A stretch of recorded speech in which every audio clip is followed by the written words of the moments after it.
Bismillahirrahmanirrahim. Assalamualaikum warahmatullahi wabarakatuh. Selamat malam, salam sejahtera bagi kita semua. Teman-teman sekalian, sahabat-sahabat sekalian, pada malam hari ini kita akan memulai diskusi Polsite, ya. Nah, pada malam hari ini kita akan melakukan pencerdasan atau edukasi publik, ya, berkaitan dengan berbagai macam isu.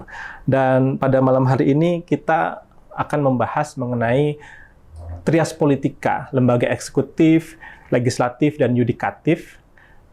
Bagaimana mereka ini, tiga lembaga ini berperan untuk kebijakan publik, terutama kebijakan rakyat. Nah, lebih spesifik kita akan membahas bagaimana trias politika di Indonesia pasca 20 tahun reformasi konstitusi. Dan pada malam hari ini kita sudah ada narasumber yang sangat luar biasa. Ini adalah guru saya. Perkenalkan Profesor Dr. Asep Warlan Yusuf, SHMH. Beliau adalah guru besar di Fakultas Hukum Universitas Parahyangan Bandung. Dan beliau ini mengenyam pendidikan S1 di Universitas Parahyangan, kemudian S2-nya di Universitas Padjadjaran, dan S3-nya di Universitas Indonesia. Dan yang menariknya bagi saya, beliau ini, kalau saya kebetulan basicnya di hukum tata negara saja, kalau Prof. Asep Warlan Yusuf ini sangat lengkap berkenaan dengan bidang kenegaraan. Beliau guru besar hukum tata negara, beliau guru besar hukum administrasi negara, termasuk juga guru besar hukum lingkungan ya Prof ya. Maka ini luar biasa melekat. Jarang-jarang seorang profesor tuh mengemban tiga spesialisasi langsung gitu. Ini pernah jadi perbincangan yang menarik di internal kami, Prof. Oke, kita sapa dulu Prof. Asep Warlan Yusuf. Assalamualaikum, Prof. Waalaikumsalam warahmatullahi wabarakatuh, Kang Mei. Dabang, Prof? Alhamdulillah, sehat. Alhamdulillah. Ya, tadi langsung, Prof, kita akan berdiskusi mengenai trias politika dalam kebijakan publik. Sebenarnya trias politika ini dalam kebijakan publik itu kenapa sih dia itu ada trias politika, Prof? Mengapa harus ada lembaga legislatif, yudikatif, dan eksekutif, Prof? Kalau pendekatannya induktif ya, empirik gitu ya. Montesquieu melihat bahwa di Prancis itu ternyata kekuasaan itu hanya pada satu orang, Louis XIV waktu itu. Nah, karena itu khawatir ada otoritarisme gitu, ada diktatorisme begitu ya. Sulit akal berkembang demokrasi karena membuat undang-undang, menjalankan undang-undang, mengadili pelanggaran undang-undang itu dalam satu orang. Itu khawatir betul terjadi sentralisasi kekuasaan ada pada satu orang, pada raja. Nah, dengan fakta empirik tadi, maka dipikirkanlah secara deduktif begitu ya oleh Montesquieu bahwa ini berbahaya sehingga dia punya gagasan membagi tiga kekuasaan. Memang tidak persis betul pembagian kekuasaan karena dia bilang bahwa lembaga judicial itu memang independen, terpisah. Tapi legislatif dengan eksekutif bisa bekerja sama di dalam menjalankan kekuasaannya begitu. Nah, jadi itulah lahirnya karena khawatir kekuasaan itu dipegang oleh satu orang dan tidak bisa demokratis, tidak bisa menjalankan fungsi-fungsi yang bisa menjalankan dengan objektif, dengan rasional, dengan terukur begitu. Ketika kekuasaan ada pada diri seorang itu. Nah, yang menarik adalah kritik terhadap Raja Louis itu, kritik terhadap Montesquieu ini oleh namanya Sir Ivor Jennings, seorang profesor dari Inggris, bahwa Montesquieu sebetulnya dia hanya ngarang saja bahwa terjadi pemisahan kekuasaan itu terjadi di Inggris. Pada kata Jennings tidak juga, Inggris tidak juga begitu. Dia kan kuat sekali parlementernya begitu. Nah, jadi tidak persis ada pembagian kekuasaan. Nah, yang paling agak sedikit konsekuen menjalankan Amerika. Meskipun Amerika pun juga mesti ada check and balance system, mesti ada hak veto begitu ya, mesti ada pengujian undang-undang oleh Mahkamah Agung, mesti ada hubungan kekuasaan, hubungan kerja dari lembaga-lembaga negara itu. Nah, konteks Indonesia, hemat saya tidak relevan lagi pembagian kekuasaan seperti itu. Bahkan kita melihat bahwa itu kan sekian abad yang lalu, masa kita pakai trias politika lagi. Pemikiran kita tidak begitu. Pemikiran kita adalah mendistribusikan kekuasaan. Memfungsikan berbagai macam kekuasaan yang ada dalam negara untuk bisa memastikan tiga hal. Pertama, memastikan negara hukum kita berjalan dengan berkeadilan. Dipegang oleh Mahkamah Agung, dipegang oleh Mahkamah Konstitusi dan turunan dan berbagai peradilannya. Prinsipnya kita pastikan bahwa kita ini negara hukum yang berkeadilan. Kedua adalah bagaimana menjalankan demokrasi yang berkeadaban. Siapapun semacam dia menjalankan demokrasi yang berkeadaban, itu silakan menjalankan tugas dan fungsinya. Dan ketiga adalah bagaimana supaya negara kesejahteraan yang berkemakmuran secara merata itu juga dijalankan. Siapapun lembaga negaranya. Ini tidak dipisahkan dengan sangat tegas gitu ya. Jadi kalau misalnya lembaga lain bisa menjalankan fungsi itu, kenapa tidak begitu? Misalnya contoh begini, Kang Me. Kita bisa di infrastruktur politik. Kan ada partai politik, ada tokoh politik, ada golongan penekan, ada golongan kepentingan, dan media massa. Sepanjang mereka bisa memfungsikan demokrasi, ya silakan, tidak usah parlemen saja begitu. Yang menjalankan kekuasaan itu. Jika misalnya ada lembaga-lembaga non-peradilan yang bisa menjalankan keadilan, ya silakan saja. Keadilan itu diperoleh dari lembaga non-peradilan. Gitu kan. Kita ada dengan istilah ADR, Alternative Dispute Resolution, atau penyelesaian sengketa di luar peradilan. Kan dimungkinkan dengan musyawarah seperti itu. Silakan jalankan, kata Indonesia itu. Kemudian juga kita bicara tentang kesejahteraan. Kalau BPK bisa menyambungkan keuangan dalam rangka kesejahteraan, agar uang tidak dapat difungsikan dan digunakan untuk rakyat, kenapa tidak dia menjalankan fungsi eksekutif juga, misalnya BPK ini, mensejahterakan. Parlemen misalnya, oke, tidak hanya DPR, ada juga DPD. Dulu ada bahkan ada pengangkatan TNI dan Polri sebagai angkatan. Tidak ada masalah sepanjang dia menjalankan demokrasi yang berkeadaban. Jadi Indonesia nampaknya jangan terlalu dia kaitkan kita ini teori politika seperti apa? Apakah teori politika Amerika atau teori politika Inggris?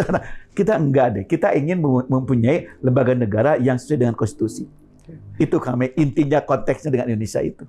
Betul sekali, Prof. Ini menarik ya. Jadi kalau saya lihat, Prof, pendekatannya ke substantif ini gitu ya. Jadi tidak hanya melihat bagaimana lembaga negara itu hanya dibagi dalam 3 saja, tetapi juga lembaga-lembaga negara lain juga memiliki fungsi yang harus optimal untuk tiga hal tadi, Prof, ya. Negara hukum yang berkeadilan, demokrasi yang berkeadaban, dan negara kesehatan yang merata gitu ya. Nah, ini juga yang kemudian ternyata kalau misalnya kita flashback 20 tahun yang lalu, Prof, sebenarnya nggak 20 tahun ya. Kan 98 gitu sebenarnya. 98 ketika ada puncak ketidakpercayaan terhadap pemerintahan rezim Orde Baru karena otoritarismenya dan juga karena korupsinya. Sehingga kemudian dorongannya adalah tidak hanya melengsarkan Pak Harto ketika itu, tapi juga menuntut berbagai macam reformasi. Salah satunya adalah reformasi konstitusi, Prof, yang tadi sempat saya singgung di awal. Nah, reformasi konstitusi itu sama yang seperti Prof yang tadi sampaikan, berkaitan dengan penguatan negara hukum, penguatan demokrasi, bagaimana kesejahteraan bisa dicapai secara berkeadilan dan merata gitu, Prof. Dan karena itu kalau kita baca spirit reformasi konstitusi itu kan misalnya ada check and balances antar 3 lembaga negara utama, misalnya tadi eksekutif, legislatif, dan yudikatif, penguatan kedaulatan rakyat dan lain sebagainya. Gimana Prof melihat 20 tahun reformasi konstitusi? Kita hitung dari perubahan konstitusi terakhir tahun 2002. Gitu. Sekarang 2022. Pada saat kita menggagas reformasi dalam bidang ketatanegaraan, di bidang pemerintahan, di bidang penegakan hukum gitu ya, di bidang pembentukan undang-undang dasar, itu kan bagian dari agenda reformasi kita itu. Termasuk di dalamnya tadi disebut adalah pembahasan KKN di berbagai macam level dan sektornya.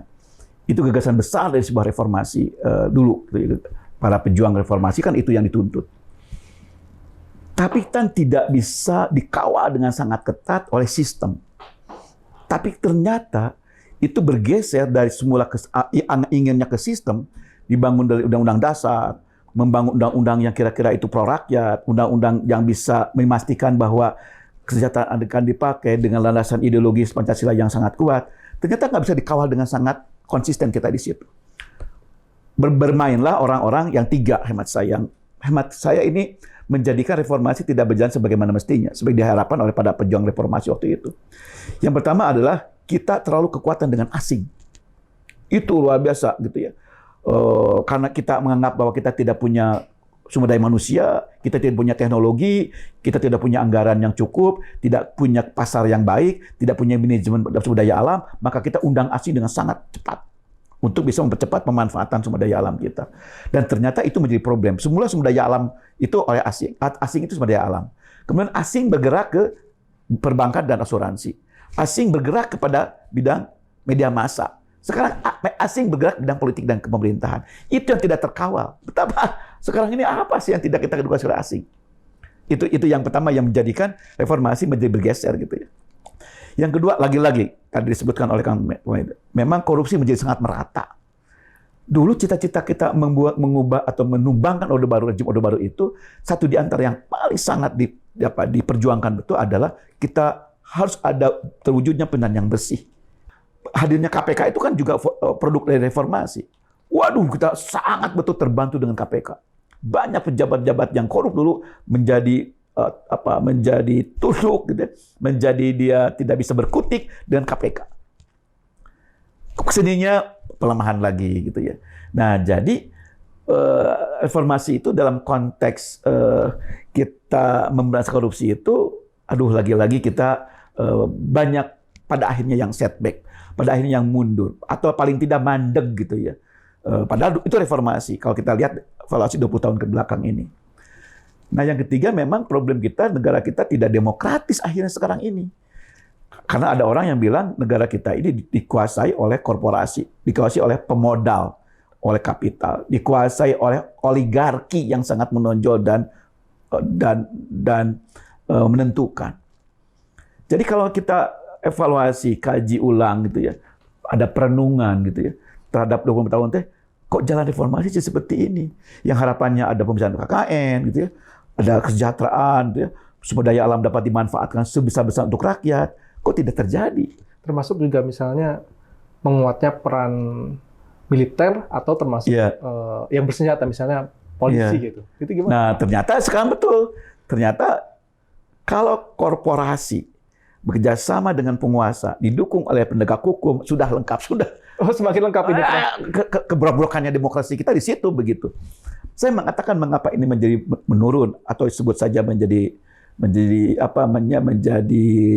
bertentangan mundur dengan harapan reformasi tadi. Karena kalau kita bicara tentang penegak hukum yang tanda petik ya dikuasai oleh penguasa, kemudian itu juga menjadikan sumber daya nasional kita itu dikuasai oleh korporasi dan juga dijalankan oleh oligarkis gitu ya. Di mana letaknya demokrasi? Di mana letaknya partisipasi? Di mana letaknya perjuangan untuk kepentingan rakyat oleh parlemen, oleh partai politik? Apakah berarti dengan demikian boleh dibilang partai politik yang mewakili rakyat yang duduk di parlemen itu gagal karena parlemennya dikooptasi oleh eksekutif atau gimana, Prof? Sepertinya begitu. Kalau boleh dikatakan lebih agak lugasnya lagi, parpol kita sudah kehilangan fungsi dan kehilangan orientasi, atau dengan istilah lain sudah disfungsional dan disorientasi begitu. Jadi hemat saya kalau kita evaluasi sampai dengan tahun 2021 ini, ya memang cita reformasi ini agak sedikit menjauh lagi gitu ya. Sudah mulai dekat itu pada zaman pertama kali gitu ya, Habibie sudah meletakkan dasar-dasar fondasi-fondasi undang-undang banyak dibentuk pada waktu itu gitu. Sudah mulai agak sedikit jelas arahnya gitu ya. Sudah mulai jelas gimana memang teknologi menjadi bagian dari kekuatan kita dalam upaya untuk meningkatkan daya saing dengan negara lain gitu. Kita sudah punya perspektif jauh ke depan dengan bangunan teknologi. Itu sumber daya manusia itu jadi. Kemudian diganti dengan Gus Dur, diganti dengan Megawati, kemudian Pak SBY, sebenarnya sudah mulai gitu. Nah, sekarang mulai terjadi decline. Jadi mundur lagi gitu ya. Dan itu juga diakui begitu dalam pemerintahan ini. Terus pemerintah atau penguasa sekarang ini, ya sudah kalau gitu kita tarung aja nanti dengan pemilu lagi begitu ya. Siapa benar nggak nih? 2004 itu kan sebetulnya pengujian ini. Karena selesai kan, Pak Jokowi selesai. Dan kalau lihat dari konstitusi kan tidak boleh diperpanjang lagi gitu ya. Tidak boleh ditambah lagi dan tidak boleh diperpanjang. Nah, itu kan berarti memulai nih. Nah, siapa sebetulnya yang akan diuji ini ketika Jokowi sudah tidak ada? Betul nggak kekuasaan sekarang itu diterima oleh rakyat? Rakyat merasa bahwa ini pemerintahan ini bermanfaat. Rakyat ini pemerintahan itu didukung dan diperpanjang kalau perlu. 2024 penentuannya. Atau sebaliknya, mereka dihukum dengan rakyat tidak memilih lagi rejim sekarang ini dan kroni-kroninya. Dan koalisi-koalisi partainya, misalnya begitu. Kalau koalisi-koalisi tadi kan koalisi di partai politik, partai politik di DPR khususnya. DPR itu kan kalau kita baca di Undang-Undang Dasar kan salah satu fungsinya adalah pengawasan. Apakah praktek koalisi yang kemudian mengkebiri pengawasan DPR ini boleh dibilang inkonstitusional, Prof? Harusnya? Dalam bahasa lainnya begini. Karena parlemen itu lebih dominan satu warna ya, warna koalisi, warna pemerintahan yang berkuasa begitu dengan eksekutif juga gitu. Maka mereka punya komitmen stabilitas. Dengan stabilitas itu harapannya semua program-program pemerintah itu akan berjalan dengan baik gitu ya, tanpa ada gangguan dari parlemen. Bukan gangguan lah, kritik-kritik dari parlemen.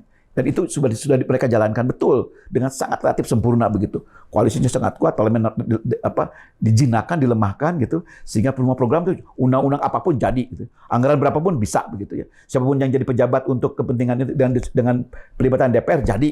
Siapa yang menghambat? Nggak ada di DPR. Milih Panglima, milih Kapolri, milih duta besar gitu ya. Kemudian juga pada saat dia misalnya mengajukan anggaran, mulus semua. Nah, itulah keuntungan koalisi ini. Tapi sisi lain kita melihat ini berbahaya. Kalau parlemen tidak berfungsi untuk bisa mengkritisi itu. Kan yang di luar pemerintahan sekarang kan cuman cuma Demokrat dan PKS. PAN sudah mulai juga pada kekuasaan. Jadi hemat saya ketika parlemen berfungsi seperti itu, maka yang terjadi adalah gerakan di luar parlemen. Nah sekarang parlemen justru diambil alih tanda petik oleh media sosial. Kita boleh beraspirasi, boleh apa di media sosial. Media massa pun sudah terkooptasi dengan para konglomerat itu. Jadi media massa sudah mereka, TNI Polri sudah mereka kuasai. Kemudian golongan penekan dalam ini misalnya mahasiswa sudah tidak bisa berbuji. Golongan penekan siapa lagi? Pegawai negeri, apalagi birokrasi. Golongan penekannya misalnya sebut saja buruh juga sudah mulai digiring menjadi golongan kepentingan. Kayak gitu memang agak susah kalau kita sebut negara demokrasi sekarang ini.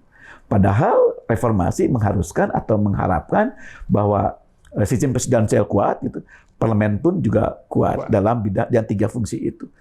Tapi sekarang nampaknya... Apakah itu juga dilengkapi dengan peran yudikatif, apakah baik Mahkamah Agung maupun Mahkamah Konstitusi yang tidak bisa berperan lebih optimal gitu dalam rangka mengembalikan bandul kekuasaan yang terlalu kuat di eksekutif gitu, Prof. Mahkamah Agung itu kan dihilir.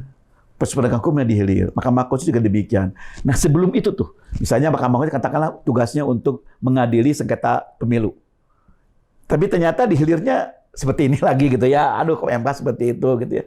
Nah, kemudian Mahkamah Agung ketika misalnya mereka menjadikan setiap kali ada perkara korupsi, mereka akan hukum dengan sangat tegas dan adil.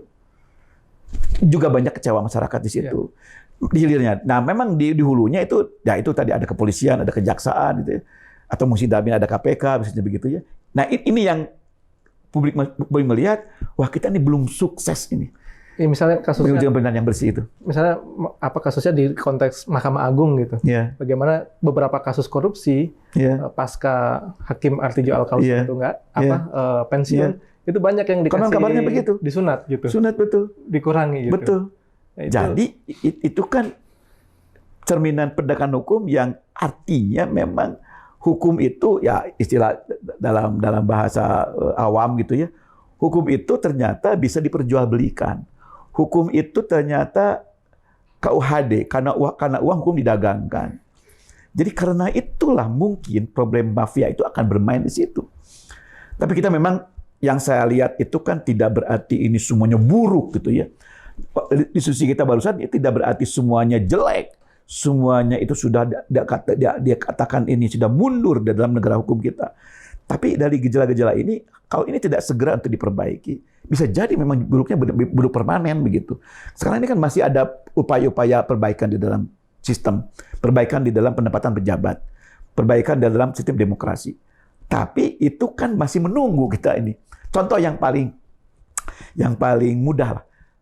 Kepengennya pilkada itu tetap pada tahunnya 2022-2023 sesuai dengan jadwalnya. Tapi mereka tidak mau. Kita undurkan 2024. Padahal kita dorong supaya pemilu ada saat itu. Sehingga tidak lagi ada pemilu serentak yang bisa menimbulkan korban yang 18 orang itu. Tidak menimbulkan konflik horizontal yang lebih masif gitu ya. Tidak menimbulkan politik uang yang sangat ketat, yang sangat bisa menjerumuskan orang gitu menjadi kejahatan dalam pemilu. Tapi ternyata tidak dikabulkan misalnya dalam pemilu. Kita kepengen misalnya memperbaiki sistem pengawasan di DPR untuk kepentingan pelaksanaan kerja pemerintahan. Berkali-kali aspirasi disampaikan, kandas juga di tengah jalan. Jadi Mahkamah Agung MK itu pada akhirnya kan bekerja di hilirnya itu, jadi terasa tidak bisa menyempurnakan negara hukum yang adil gitu ya, negara hukum yang memang mencerminkan keadilan yang substantif, gitu. Keadilan yang memang dibutuhkan, diperlukan, dan dijalankan oleh mereka yang memegang kekuasaan penghakiman, gitu. Aduh, rada-rada inilah gitu lah, kami. Saya memandang bahwa ini dalam kapasitas saya, kalau ini tidak segera gitu, diperbaiki sistemnya dan sekaligus juga orangnya, khawatir kita terjadi bencana negara hukum. Bencana negara hukum. Kita minum dulu, Prof. Ya. Saya khawatir udah kering nih, Prof. Enggak, minum dulu. Ya.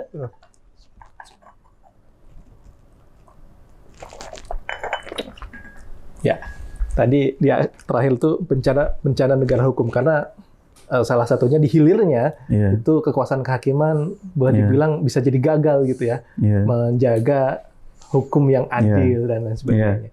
Kasus tuh, tapi saya melihat misalnya kasus menarik itu, Prof, di MK dalam 2 pengujian. Tapi MK punya pendapat yang berbeda. Makanya kemudian kadang-kadang kita itu melihat MK ini bingung gitu posisinya. Di dalam pengujian Undang-Undang KPK, MK menolak dan kemudian mengatakan perubahan Undang-Undang KPK itu udah benar. Sehingga kemudian ternyata dampaknya ada pelemahan KPK. Spirit itu kan hilang. Maksudnya spirit penguatan KPK yang dari dulu MK pegang, hilang tuh pada saat pengujian Undang-Undang KPK. Tapi terakhir di pengujian Undang-Undang Omnibus Law Cipta Kerja, tiba-tiba MK berani untuk mengatakan itu inkonstitusional. Walaupun dia berusaha mengambil jalan tengah, inkonstitusional bersyarat dalam bentuk harus diperbaiki selama 2 tahun. Ini gejala apa ya, Prof? Maksudnya ngelihat kekuasaan kehakiman khususnya di MK ini inkonsisten di satu sisi gitu ya. Saya khawatir, Kang, ini belum terungkap banyak ya. Itu justru melemahkan uji material, Kang, dengan uji formil ini. Karena uji formil ini kan sebetulnya lebih pada pembentukan, pada tahapan, kepada partisipasi, kepada kejelasan tujuan, dan penggunaan kewenangan. Itu kan kira-kira uji formil kan seperti itu substansinya. Betul. Padahal sebetulnya masyarakat ingin juga uji materialnya. Menguji isinya baca bertentangan dengan konstitusi misalnya begitu. Tapi agak dihadang oleh uji formil ini. Jadi seolah-olah kamu itu banyak masalah, ya sudahlah, daripada isinya diperbaiki, coba kamu ubah aja pembentukannya.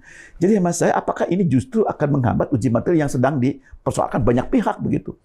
Di bidang lingkungan, di bidang tenaga kerjaan, gitu, di bidang misalnya yang banyak protes itu di bidang tata ruang, gitu ya.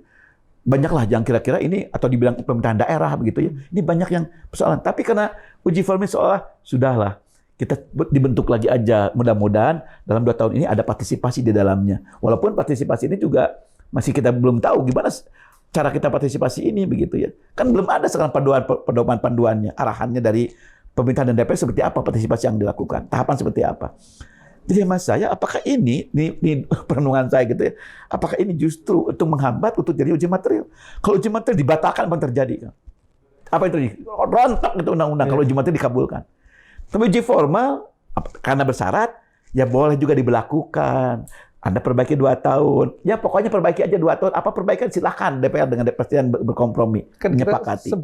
Kita baca juga di putusan MK itu menyatakan perbaikannya di dalam selama perbaikan pemerintah dilarang menerbitkan kebijakan strategis, membuat kebijakan yang strategis. Tapi beberapa waktu lalu itu di akhir tahun 2021 itu Kementerian Dalam Negeri itu buat surat edaran kepada pemerintah daerah untuk mengatakan buat perda yang untuk menjalankan undang-undang Omnibus Law Cipta Kerja. Ini sekaligus tadi ya, apakah jadi bahasa gini, Prof, pemerintah saja membangkang kekuasaan kehakiman. Bagaimana masyarakat itu? Gimana tuh, Pak? Karena mengapa kebijakan-kebijakan lanjutan itu tetap diterbitkan, tetap dikeluarkan? Karena mereka menganggap bahwa yang dilanggar itu pembentukannya, bukan isinya. Sebab kalau isinya, substansinya, materi muatannya yang di Undang-Undang Cipta Kerja itu dibatalkan karena bertentangan konstitusi, kami tidak akan pernah buat apa-apa lagi. Karena kalau buat apa pasti isinya juga bertentangan. Karena pembentukannya, ya kami akan pembentukannya akan coba sesuaikan dengan amanat MK. Partisipasi, ada keterbukaan, ada kejelasan tujuan, ada kejelasan rumusan. Kami pakai, kan boleh saja kami buat itu. Sebanyak perintah MK untuk mengatakan pembentukannya dilakukan itu. Jadi mempersepsikan itu dan tidak ada pengawasan dari siapa. Wong yang melakukan pengawasan juga DPR juga ikut serta di dalamnya. Siapa yang mengawasi itu? Siapa yang mencegah itu? Ya katakan ada orang kita uji aja Mahkamah Agung ke Mahkamah Agung. Tapi kan itu kerjaan rakyat lagi gitu untuk uji kayak gitu itu. Jadi Kang Mei, hemat saya juga tidak terlalu menggembirakan ada uji formil seperti ini juga gitu ya. Karena terkesan bahwa ini menjadi seolah-olah ingin partisipatif, ingin terbuka, ingin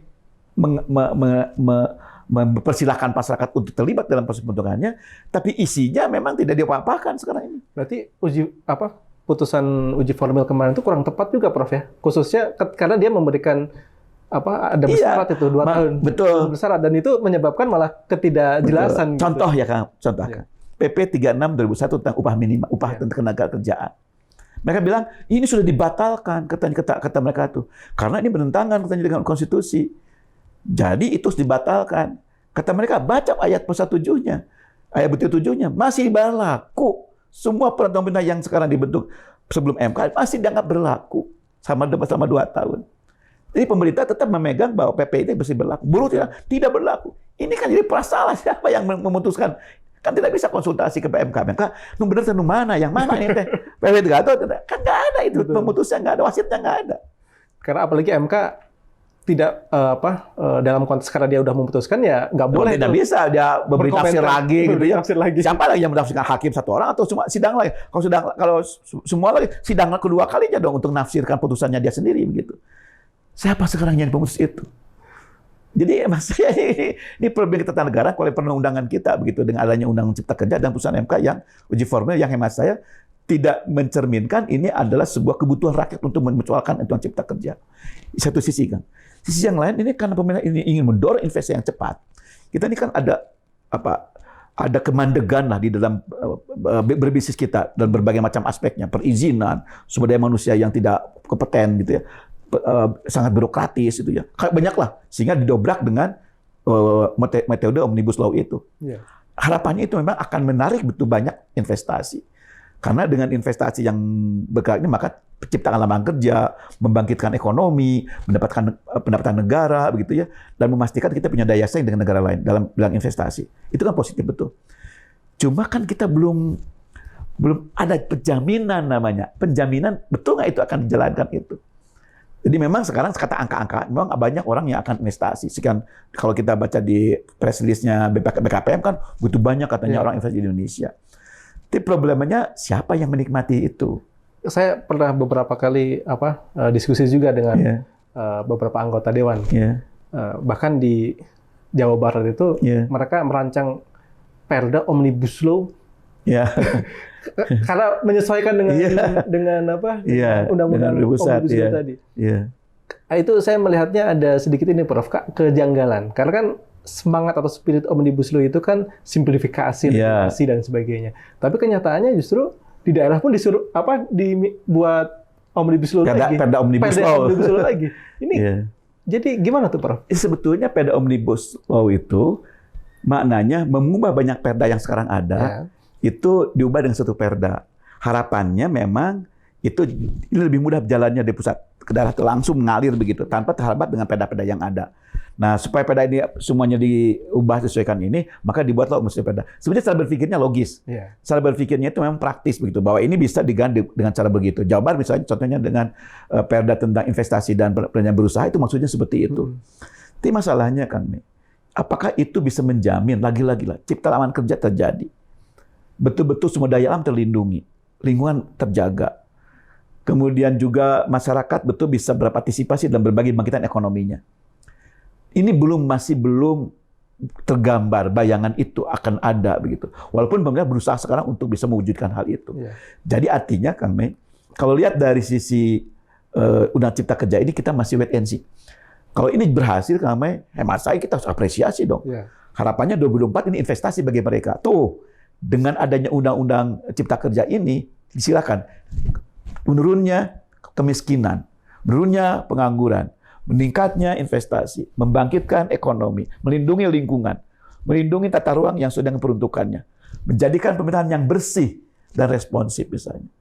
Saya pikir tidak ada salahnya untuk dipilih lagi 2024 itu. Kalau gitu mah gitu. Kalau tidak, jangan harap.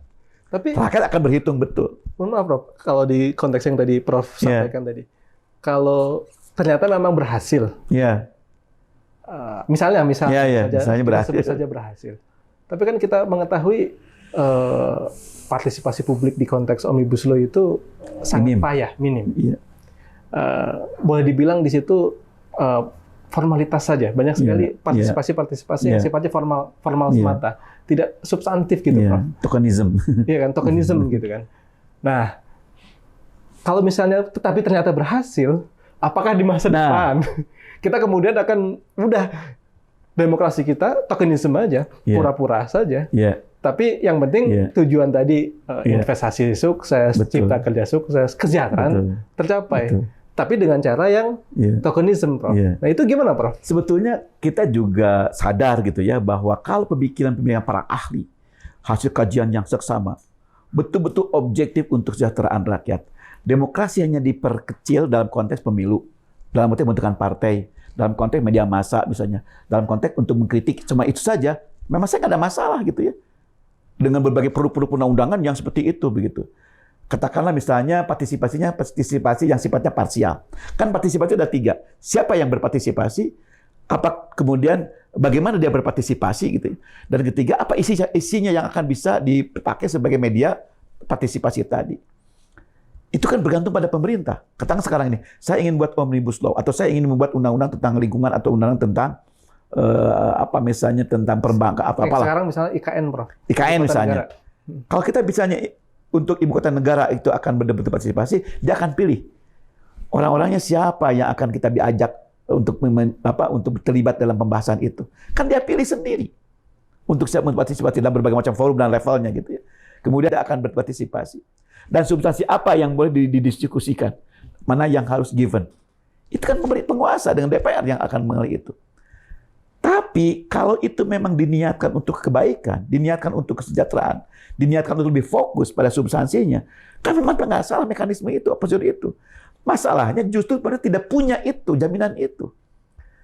Jadi misalnya katakanlah pun dalam bahasa yang lebih luas lagi, akademisi. Akademisi mana tuh yang kira-kira bisa dijinakan untuk dalam pembenaran? Itu betul-betul pembenaran aja. Kalau ini betul dengan berbagai macam teori, kalau teori salah pun, oh iya ini teori baru katanya. Padahal salah main teorinya. Dia akunya tuh kayak gitu misalnya. LSM. Nah, lihat tuh kira-kira mana yang kira-kira ini sepadan atau yang ada sedikit berbau plat merah LSM-nya gitu. Bagaimana dengan pengusahanya supaya cari pengusaha yang ini. Media massa yang kira mendukung. Itu kan mereka yang pilih. Jadi untuk kita sendiri kan idealnya partisipasi itu adalah bebas, langsung dan sukarela. Itu kan ideal betul kita tentang partisipasi seperti itu. Tapi itu siapa yang mengatur dan siapa yang menentukan itu? Kan pemegang kekuasaan. Yeah. Jadi katakanlah sekarang tanda ketik laporlah kepada MK, kami sudah perbaikan itu. Undang-Undang 12 tahun 11 tentang pembentukan undang-undangan sudah saya masukkan metode Omnibus Law di dalamnya. Yeah. Kami sudah partisipasi, ini bukti-buktinya ada notulensi, ada daftar hadirnya. Sudah kan? Oke, sebelum 2 tahun kita sudah selesai itu, maka semuanya menjadi konstitusional gitu. Kan enak betul kita menggunakan itu. Betul. Maksud saya itu, Prof. Apakah itu tidak kemudian tadi yang bisa manipulatif Mas saya. Manipulatif gitu, Prof. Dan maksud saya yang saya pelajari misalnya ya demokrasi itu nggak cuma bicara substansi tujuan. Iya. Gitu. Tapi juga bicara proses gitu. Yeah. Ibarat 2 sisi mata uang, Prof. Nah, tapi saya membayangkan yang tadi sempat Prof sampaikan. Jika ternyata cara tujuan agak proses agak diabaikan, tujuan yang menjadikan prioritas utama. Dan ternyata tujuannya sukses. Betul, sukses. Betul. Nanti akan jadi presiden untuk kemudian udah itu lagi diikuti. Betul. Berarti itu kan seharusnya salah. Karena dua-duanya good process dan good norms lah gitu istilahnya begitu ya. Proses yang baik, yang partisipatif, yang transparan, yang bisa melibatkan banyak pemangku kepentingan, itu kan bagian dari kualitas dan juga legitimasi. Yeah. Dan juga harapannya kalau kuat legalitasnya, kuat legitimasinya, juga akseptabilitasnya. Yeah. Kang Mei, sekarang masyarakat sekarang ini posisinya ada 5 kondisi masyarakat sekarang. Ada masyarakat yang tidak tahu haknya dilanggar. Ada orang yang tidak haknya dilanggar. Yang kedua, ada orang yang tahu haknya dilanggar, tapi tidak punya pengetahuan untuk memperjuangkannya. Dia tidak tahu gimana cara memperjuangkan hak dia. Yang ketiga, tahu haknya dilanggar, dia tahu bagaimana memperjuangkan, tapi tidak punya kemampuan untuk menjalankan haknya tadi, untuk menggunakan hak tadi, karena tidak punya uang, tidak punya pendamping, tidak punya kelembagaan, sehingga dia tidak punya kemampuan. Maaf. Ada juga orang yang tahu hak dilanggar, orang yang tahu cara menyelesaikannya. Dia punya kemampuan untuk menyelesaikan. Tapi sayang orang itu punya trauma buruk dengan partisipasi, dengan menunjukkan aspirasi dan memuja hak tadi. Pokoknya trauma lah, pokoknya kalau saya mah kapok lah memuja hak. Ternyata saya justru sebaliknya yang didolimi ketika saya berjuang hak. Yang kelima, hak tahu, punya kemampuan, tidak punya trauma, sayang sistem kita buruk untuk memperjuangkan tadi. Melapor ke sana, ternyata diabaikan. Melapor ke sini, malah saya ditangkap. Melapor ke sini, malah saya dianggap intoleran. Saya dianggap radikal. Macam-macam. Jadi gimana nih kalau demokrasi itu? Walaupun substansinya bagus, tapi kalau keundangan rakyat seperti itu, apa benar itu sebagai bagian di negara hukum yang berkeadilan dan negara demokrasi yang berkeadaban? Kan tetap proses dan substansi memang harus menyatu, tidak cukup hanya dengan substansi. Oke, Prof. Berarti kalau begitu saya boleh yang bagian terakhir tadi itu bicara mengenai kekuasaan kehakiman, boleh dibilang mengalami problem juga, Prof ya. Sehingga kemudian berbagai macam putusannya itu mengakibatkan ya ketidakpastian justru. Sehingga Prof tadi menyampaikan ada ancaman bagi negara hukum kita yang berkeadilan tadi gitu. Ya, Prof ya. Saya masuk ke beberapa topik selain tadi misalnya karena Prof juga tadi menegaskan memang ada banyak permasalahan gitu. Nah, saya ingin menambahkan permasalahan Prof misalnya. Kalau menurut Prof presidential threshold itu harusnya bagaimana Prof? Misalnya kan sekarang maju lagi tuh ke MK untuk uji material mengenai presidential threshold. Ada dua faktor presidensial bisa sukses. Pertama adalah kalender ketatanegaraan berjalan dengan normal. Yang kedua, parpolnya demokratis. Tidak ada masalah threshold itu. Artinya threshold itu bisa menyeleksi orang-orang yang kira-kira sangat layak untuk menjadi sebagai presiden. Maka digunakanlah presidential threshold. Jadi kalau dia misalnya menggunakan sistem yang baik gitu ya. Misalnya gini. Kalau saya ingin menjadi atau partai saya ingin mencalonkan, maka saya harus berjuang dulu untuk mendapatkan kursi di parlemen. Maka kalau saya punya kursi, maka saya berhak untuk mendapatkan hak untuk mencalonkan. Bisa juga bergabung parpol. Karena saya bisa punya ini. Kemudian partai saya juga akan sangat terbuka, akan sangat demokratis. Siapapun memang yang punya kualitas akan saya coba untuk seleksi untuk jadi calonkan. Siapapun dia mau kader atau non kader. Dua saat itu kalau misalnya ada threshold, hemat saya masih mending lah. Tapi sekarang ini karena ketatanegaraan juga kita tidak sama. Tidak misalnya ada pemilu begitu ya. Kemudian partai yang menentukan kemarin nih, partai yang menentukan tuh threshold yang lalu tuh yang 2014. Kan 2024 nanti itu juga, Prof. Itu juga begitu. Threshold yang dipakai adalah threshold 2019. Kalau itu yang terjadi kan berarti memang 2 kali di penggunaan threshold itu hemat saya. 2 kali penggunaan nilai di dalam menentukan koalisi atau menentukan jumlah persentase. Itu yang masa jadi problem. Itu yang pertama, kita tidak sekonsisten dengan ketatanegaraan dan tidak konsisten untuk tahapan-tahapan bahwa dipilih pileg baru pilpresnya dengan threshold. Presidential threshold. Yang kedua, memang problem kita di partai kita yang tidak demokratis. Kalau nggak kader, kalau nggak dia punya uang banyak, kalau dia didukung oleh koalisi banyak, nah kayak gitu-gitulah. Nah, tidak ada seleksi, tidak ada setiap partai, kan dia juga ikut mendirikan partai, membangun partai, membuat kaderisasi, dan juga untuk hal sama dengan partai yang lain. Tapi kenapa tidak boleh mengajukan calon presiden? Jadi kesamarataan perlakuan konstitusi atau undang-undang kita menjadi timpang terhadap partai-partai. Karena ada yang partai yang punya kursi sekian lah yang berhak untuk mencalonkan atau gabungan partai. Jadi mas saya, Kang Mei, kalau boleh saya mengambil sarinya dari persoalan ini adalah sebaiknya memang tidak ada itu. Presidential threshold. Ya 0% lah, bukan 0%. Jadi semua partai karena berjuangan sama, dia punya hak partai juga gitu. Didirikan juga untuk power endeavor gitu, untuk kekuasaan. Dia juga punya sistem penyeleksian orang gitu. Ya silahkan dia juga berhak untuk itu. Tapi kan bukan kelemahannya. Kritiknya adalah kalau partainya 9 sekarang ini ada 9 pasangan, ya tidak apa-apa 9 pasangan. Kenapa masalah dengan 9 pasangan gitu? Jadi itu gitu yang menjadi, makanya kalau lihat dari tren sekarang ini, kecenderungannya adalah yang memperjuangkan threshold 120% itu kan partai-partai besar. Betul. Sekarang partai kecil, atau di bawah 20%, mau koalisi ini nggak bisa. Karena ini gitu ya.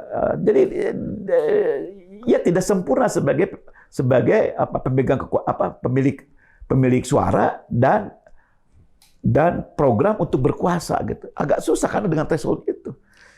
Tadi Prof menyinggung soal oligarki juga, Prof. Yeah. Apakah tadi mungkin saya ingin mendalami banyaknya permasalahan ketatanegaraan. Tadi Prof menyebutnya sebagai ada setback nih, kemunduran. Memang dalam berbagai macam tulisan banyak yang kritik konteks Indonesia memang disebutnya sebagai constitutional backsliding gitu ya. Ada yang menyebutnya constitutional retrogression dan sebagainya. Itu ada peran oligarki itu bagaimana, Prof?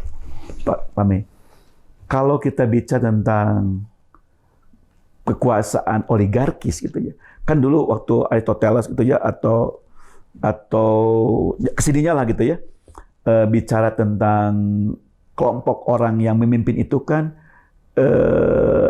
disebut sebagai kelompok aristokratis gitu ya.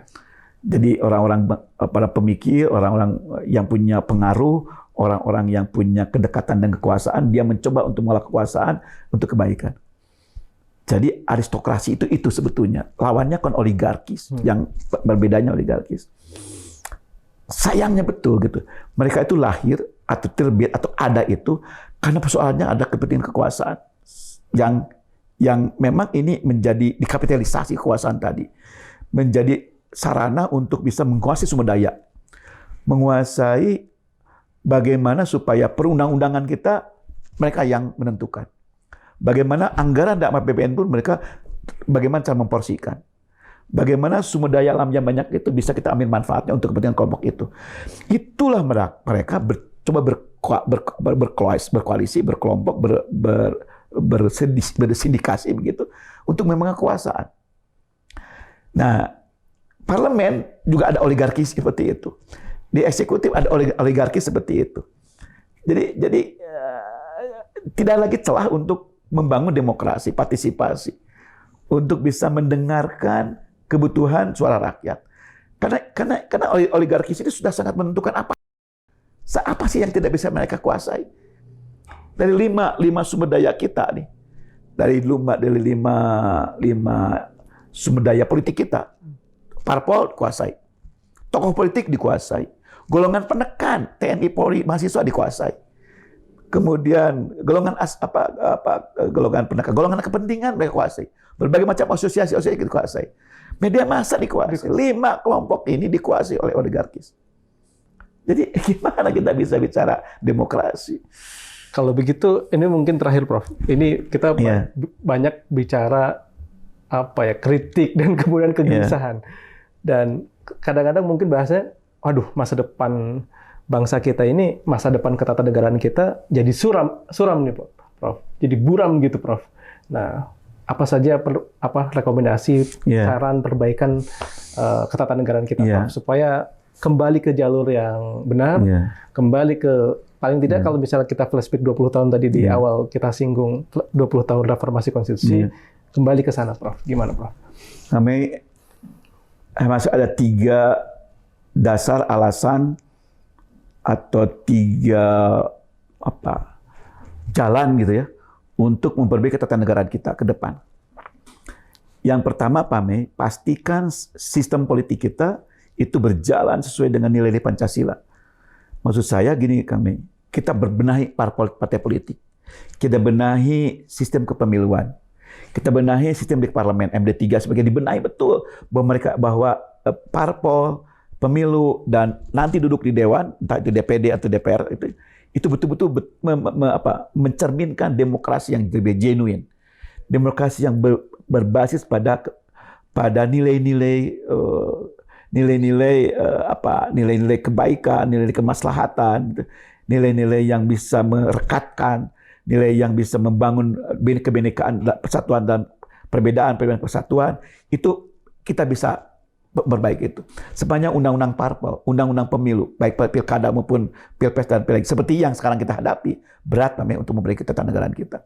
apalagi nanti di parlemen. Jadi benahi dulu sistem politik itu. Karena bagaimanapun juga sistem politik akan menjadi mengawali untuk terjadinya kekuasaan melalui media melalui pemilu misalnya, atau melalui proses-proses demokrasi yang lain, pengangkatan, penunjukan sebagainya. Yang kedua, memang kita memerlukan anggaran negara untuk bisa melahirkan tokoh-tokoh terbaik bangsa. Jangan sampai membiarkan demokrasi kita dipandu, dijalankan oleh hanya mereka yang punya uang, oleh mereka yang terkenal, oleh mereka yang dekat dengan pemimpin partai, mereka yang punya akses pada sumber daya keuangan. Kalau itu saja yang kita harapkan dari pemimpin bangsa ke depan, kita hancur betul. Jadi pastikan bahwa negara wajib membiayai demokrasi yang berkeadaban, membiayai parpol yang memang parpol itu menjadi sarana membangun demokrasi. Yang ketiga, memang ada membangun budaya politik yang lebih partisipatif. Jadi kalangan kampus, kalangan LSM, mahasiswa, tenaga kaum buruh, begitu ya, ormas, itu pesantren. Kalau mereka bekerja untuk rakyatnya, gitu, bekerja untuk bisa mencerdaskan, bekerja untuk berberdayakan, nampaknya itu akan cocok, begitu ya. Parpol, pemilu diperbaiki, begitu ya, negara membiayai semuanya tadi, gitu, dan rakyat juga bergerak, gitu. Karena walau gimana pun juga itu bisa menjadi sarana untuk kita mencarikan pemimpin. Karena kita tahu bahwa pemimpin itu adalah agen utama perubahan. Perubahan adalah melipat gandakan kebaikan. Pemimpin adalah perubahan hanya dapat dilakukan oleh pemimpin yang berani dan tegas. Perubahan hanya dapat dijalankan oleh pemimpin yang bijak dan cerdas. Perubahan hanya dapat dimenangkan oleh pemimpin yang jujur dan ikhlas. Hatur nuhun. Hatur nuhun, Prof. Tepuk tangan buat Prof Asep. Luar biasa. Ya, kata-kata mutiara yang terakhir itu, saya nanti mudah-mudahan di rekaman saya bisa catat itu dengan ini, karena cepat tadi ya. Ada banyak hal yang Prof Asep tadi sampaikan ya, berkenaan dengan konteks kelembagaan negara kita, khususnya eksekutif, legislatif, yudikatif, yang sejatinya tidak hanya tiga itu yang bermain, tidak hanya tiga itu yang berperan dalam konteks perbaikan bangsa kita di 20 tahun reformasi ini. Reformasi konstitusi saya menyebutnya gitu ya. Dan memang dari perbincangan tadi ternyata terjadi kemunduran, terjadi setback gitu ya. Seolah-olah, ini masih seolah-olah, ini juga masih prasangka Prof ya, bukan prasangka, masih prediksi, praduga gitu ya. Nanti masyarakat sendiri yang bisa merasakan gitu, apakah kita mengarah kepada rezim otoritarisme yang dalam berbagai macam khasanah akademik, rezim otoritarisme sekarang ini tidak seperti rezim otoriter zaman dulu. Kalau zaman dulu clear menggunakan senjata, menggunakan power senjata gitu. Kalau sekarang dengan berbagai macam instrumen-instrumen lain. Jadi ada kebebasan tapi kebebasannya dibatasi. Ada kebebasan tapi kebebasan yang tidak genuine. Kalau tadi Prof menyebutnya demokrasinya jadi demokrasi yang tidak genuine. Partisipasinya partisipasi yang tidak genuine. Seharusnya Prof mengatakan ya harusnya demokrasi itu genuine, partisipasi itu genuine. Maka kemudian ketiga lembaga negara utama dan lembaga negara lainnya juga harus bermain peran untuk kemudian memperbaiki sistem bernegara kita. Prof tadi menyampaikan ada 3 perbaikan ya. Perbaikan berkenaan dengan sistem politik sesuai dengan nilai-nilai Pancasila. Maka harus ada berbagai macam pembenahan sistem berkenaan dengan sistem partai politik, sistem pemilu, sistem di DPR, dan lain sebagainya. Yang itu kemudian melahirkan demokrasi yang genuine. Yang berikutnya, negara harus membiayai demokrasi yang berkeadaban. Karena dengan itu, maka kemudian kita bisa melahirkan para pemimpin-pemimpin yang handal, pemimpin-pemimpin yang genuine juga, bukan pemimpin-pemimpin yang ciptaan semata. Dan yang terakhir adalah membangun budaya politik masyarakat yang berkeadaban juga, yang bernilai juga, sesuai dengan falsafah negara kita, yaitu Pancasila gitu. Demikian teman-teman Polsek, diskusi kita yang pertama ini, dan ini merupakan diskusi pertama awalan. Mudah-mudahan ini jadi sebuah diskusi yang mencerahkan, memberikan wawasan tambahan keilmuan dan bermanfaat. Nanti masih ada 11 diskusi lagi. Mudah-mudahan bermanfaat. Saya mohon maaf apabila ada banyak kekurangan, kesalahan. Terima kasih. Assalamualaikum warahmatullahi wabarakatuh. Selamat malam. Terima kasih Prof. Hatur nuhun. Sami-sami, atur nuhun, kami